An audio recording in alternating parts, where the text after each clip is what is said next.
Bueno, vamos a leer Hebreos 13:9.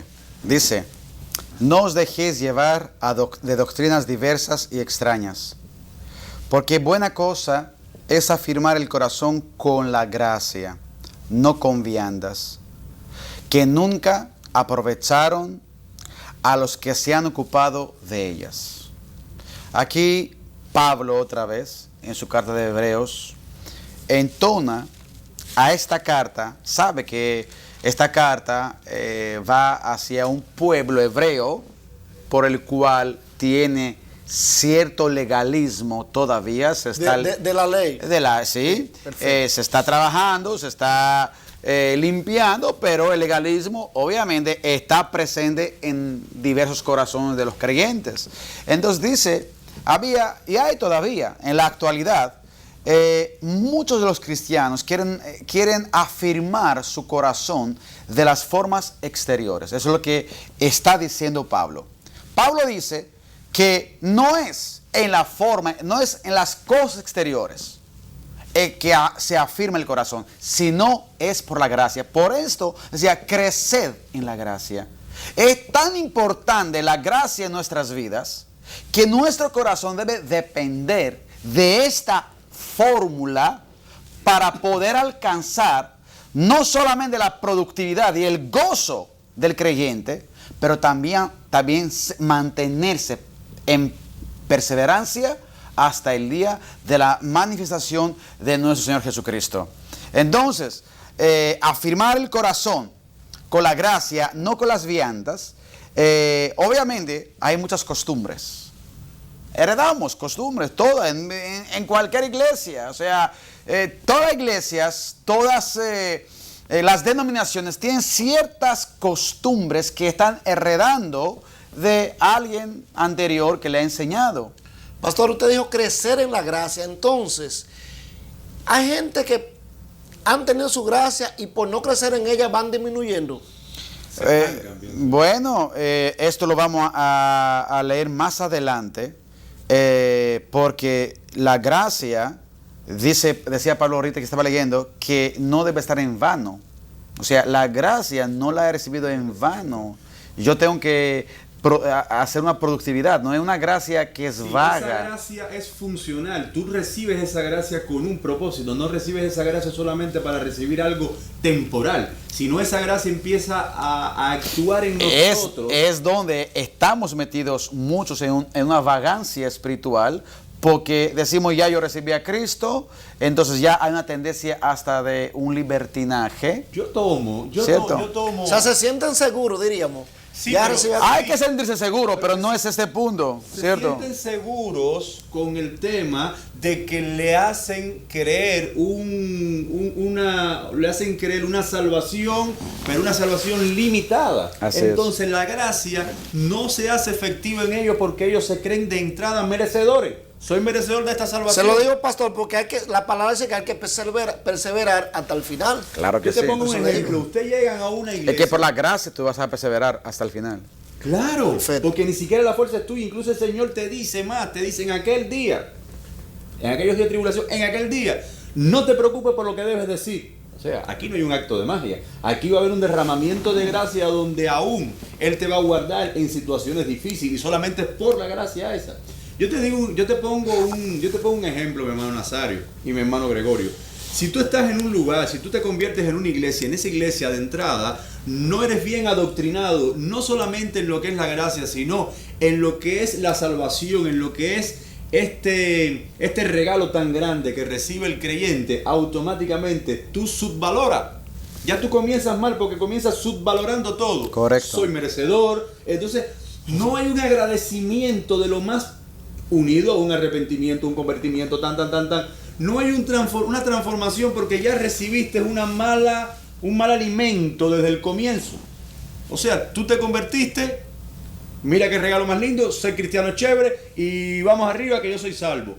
O sea, por ejemplo, uno de estos ejemplos que les pongo para hacer un poco más amplio en el tema es, nos enseña que Jesucristo murió por nosotros, pero Jesucristo murió porque los romanos lo mataron, porque fue que lo traicionaron los judíos, papá. Y de repente nos hacen creer una doctrina que nosotros lo vemos como pobrecito el Señor que murió. O sea, ni siquiera profundizan en la realidad de lo que implica o de lo que implicó la muerte del Señor Jesucristo y lo que es en nuestras vidas. Entonces automáticamente tú no te sientes en la obligación de agradecer a nadie. Así es. De hecho, también Pablo está exhortando todo el tiempo en sus cartas, y en Hebreos capítulo 12, versículo 15, dice: mirando bien que ninguno se aparte de la gracia de Dios.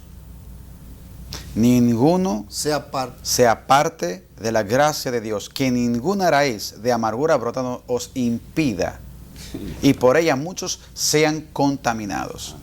Nosotros hay que entender que esto es algo muy serio. O sea, estamos hablando del sacrificio más grande que ha sido para el ser humano, para toda la humanidad, que es el sacrificio de nuestro Señor Jesucristo.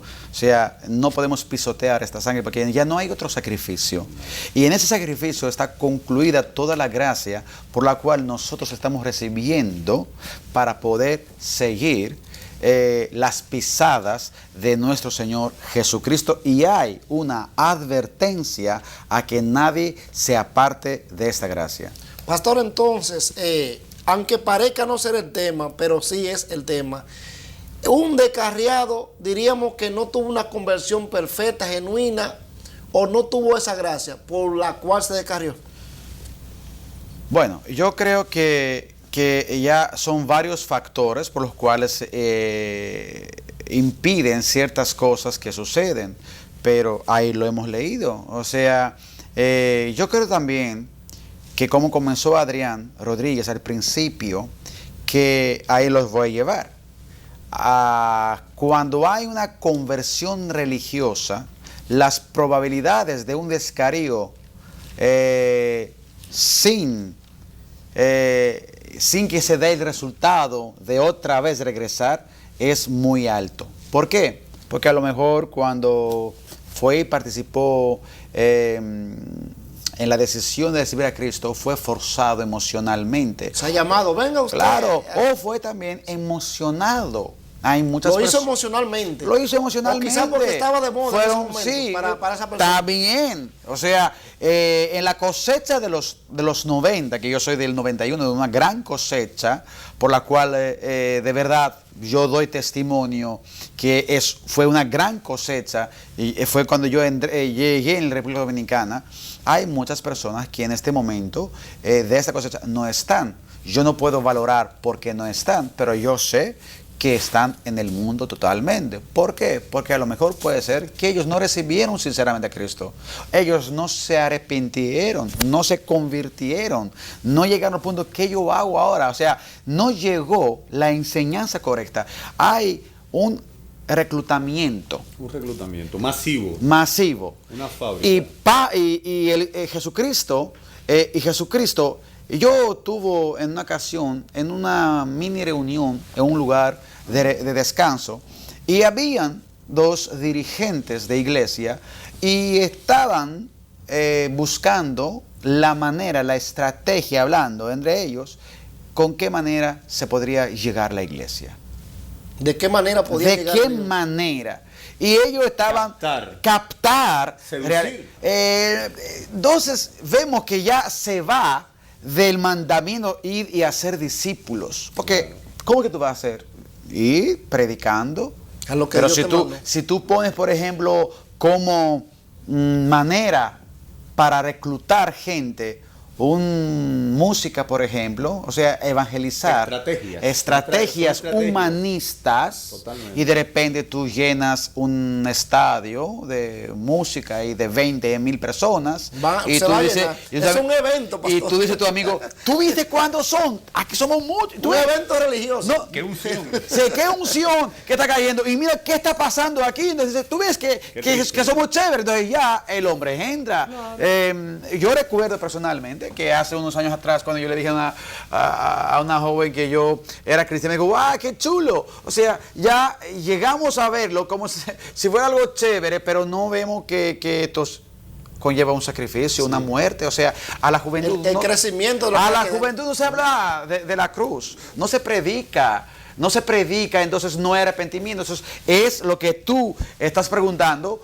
vemos muchos descarriados. Yo traje en una ocasión aquí, recuerdo muy bien, que el 60% de la cosecha del 91 en la actualidad no está en la iglesia.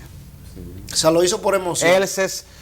El 60, o sea, es una estadística por la cual también tomamos su error y todo, es muy eficaz, es muy real, pero este es el asunto. Entonces, ¿qué está pasando? Nos acomoda lo religioso. Muchos creen porque se fueron de una institución religiosa y cambiaron a ser evangélicos, creen que han